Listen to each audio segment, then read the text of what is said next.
Silicon city ಬೆಂಗಳೂರಿನ ಪ್ರತಿಷ್ಠಿತ apartment ಒಂದರಲ್ಲಿ ರೇವ್ ಪಾರ್ಟಿಯನ್ನು ಮಾಡಲಾಗಿದೆ. ಇದೇ ವಿಚಾರಕ್ಕೆ ಸಂಬಂಧಪಟ್ಟಂತೆ ಒಂದಿಷ್ಟು ವಿಚಾರಗಳು ಕೂಡ ಈಗ ಹೊರಬರುತ್ತಾ ಇದ್ದಾವೆ. HSR ಲೇಔಟ್ನ 6ನೇ ಸೆಕ್ಟರ್ನ IPS ಲೇಔಟ್ನಲ್ಲಿ ನಡೆದಂತಹ ರೇವ್ ಪಾರ್ಟಿ ಇದು.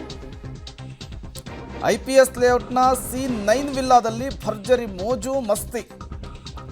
ಇಲ್ಲಿ ಪಾರ್ಟಿ ಮಾಡಿದರೆ ರೇಡ್ ಆಗಲ್ಲ ಅಂಥೇಳಿ ಪಾರ್ಟಿಯನ್ನು ಆರ್ಗನೈಸ್ ಮಾಡಿದ್ರಂತೆ. ಅಮಿಗೋಸ್ ಆ್ಯಪ್ ಮೂಲಕ ಯುವಕ ಯುವತಿಯರಿಗೆ ಪಾರ್ಟಿಗೆ ಇನ್ವಿಟೇಷನ್ ಹೋಗಿತ್ತು. 20,000 ರೂಪಾಯಿ ಬಾಡಿಗೆ ರೇವ್ಕಿ ಹಾಸ್ಪಿಟಾಲಿಟಿ ಸರ್ವಿಸ್ ವಿಲ್ಲಾ ಬುಕ್ಕನ್ನು ಮಾಡಿ ಪಾರ್ಟಿಯನ್ನು ಮಾಡಿದ್ದಾರೆ. HSR ಲೇಔಟ್ನಲ್ಲಿರುವಂತಹ ಇದು ಪಾರ್ಟಿ ನಡೆದಂತಹ ಜಾಗ. IPS ಲೇಔಟ್ನಲ್ಲಿ ನೀವು ಕೂಡ ದೃಶ್ಯವನ್ನು ಗಮನಿಸ್ತಾ ಇದ್ದೀರಿ.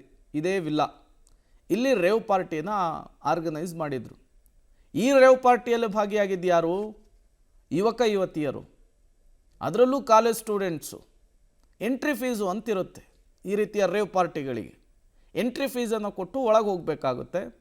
ಸಾಮಾನ್ಯವಾಗಿ ಈ ರೀತಿಯ ರೇವ್ ಪಾರ್ಟಿಗಳಲ್ಲಿ ಮಾದಕ ವಸ್ತುಗಳ ಬಳಕೆಯೂ ಕೂಡ ಹೆಚ್ಚಾಗಿರುತ್ತೆ. ನೋಡಿ, ಯುವಕರಿಗೆ 1,099 ರೂಪಾಯಿ ಅಂತೆ, ಯುವತಿಯರಿಗೆ 499 ರೂಪಾಯಿ ಅಂತೆ ಎಂಟ್ರಿ ಫೀಸು. ಮದ್ಯ ನಿಷೇಧಿತ ಹುಕ್ಕಾ ಸಿಗರೆಟ್ ಮೂಲಕ ಮಸ್ತಿಯಲ್ಲಿ ಈ ಗ್ಯಾಂಗ್ ತೊಡೆದುಕೊಂಡಿತ್ತು. ಇಡೀ ರಾತ್ರಿ ಸರ್ವಿಸ್ಸು ವಿಲ್ಲಾದಲ್ಲಿ ಮೋಜು ಮಸ್ತಿ. ಖಚಿತ ಮಾಹಿತಿಯ ಮೇರೆಗೆ CCBಯ ಮಹಿಳಾ ಘಟಕ ರೇಡ್ ಮಾಡಿದೆ. ಪಾರ್ಟಿ ಆಯೋಜಿಸಿದಂತಹ ದೀಕ್ಷಿತ್, ವೇದಾಂತ್ ಪಂಡಿತ್, ಶಂಕರ್ ಅರೆಸ್ಟ್ ಆಗಿದ್ದಾರೆ. ಮನೆ ಮಾಲೀಕರ ಮೇಲೆ HSR ಲೇಔಟ್ ಠಾಣೆಯಲ್ಲಿ ಕೇಸ್ ಆಗಿದೆ. ನಿಷೇಧಿತ ಹುಕ್ಕಾ ಸಿಗರೆಟ್ ಮದ್ಯ ಸೀಸ್ ಮಾಡಿದ್ದಾರೆ CCB ಪೊಲೀಸರು. ರೇವ್ ಪಾರ್ಟಿಯಲ್ಲಿದ್ದಂತಹ ಯುವತಿಯರನ್ನ, ಮಹಿಳೆಯರನ್ನ CCB ಪೊಲೀಸರು ರಕ್ಷಿಸಿದ್ದಾರೆ ಅನ್ನೋದು ಗೊತ್ತಾಗ್ತಾ ಇದೆ. ಈ ಹುಕ್ಕಾ ಬೆಂಗಳೂರಿನಲ್ಲಿ ಬ್ಯಾನ್ ಆಗಿದೆ.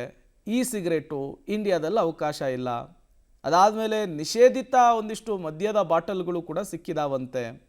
ಅದಾದಮೇಲೆ ಇವರೆಲ್ಲ ಡ್ರಗ್ಸ್ ಕನ್ಸ್ಯೂಮ್ ಮಾಡಿದ್ರಾ ಅಂಥೇಳಿ ಅವರ ಬ್ಲಡ್ ಸ್ಯಾಂಪಲ್ ತೆಗೆದುಕೊಂಡು ಲ್ಯಾಬ್ಗೂ ಕೂಡ ಕಳಿಸ್ಕೊಡ್ಲಾಗುತ್ತೆ. ಅದರ ರಿಪೋರ್ಟ್ ಬಂದ ಮೇಲೆ ಇವರ ಹಣೆ ಬರಹ ಗೊತ್ತಾಗುತ್ತೆ. ಇದರ ಆಧಾರದ ಮೇಲೆ ಇನ್ವೆಸ್ಟಿಗೇಷನ್ ನಡೆಯುತ್ತೆ.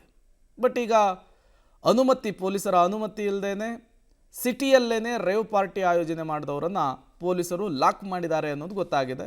ವಿಚಾರಣೆಗೆ ಒಳಪಡಿಸಿದ್ದಾರೆ.